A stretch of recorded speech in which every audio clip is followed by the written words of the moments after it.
Same thing with the NEATSFOOT oil. It's also the same idea as the mink oil, but NEATSFOOT will also darken if you put it on light colors. So you got to be careful putting that on. It's also a conditioner. It's got a little bit of water. It says restore.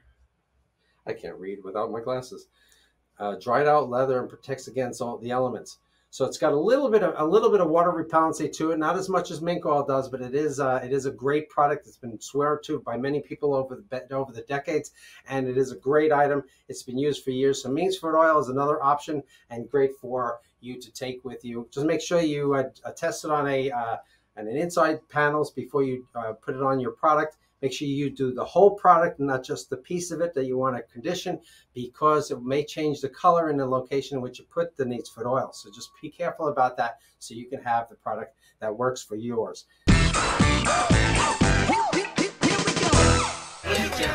Come to Jammin' Leather. Ha ha ha ha ha.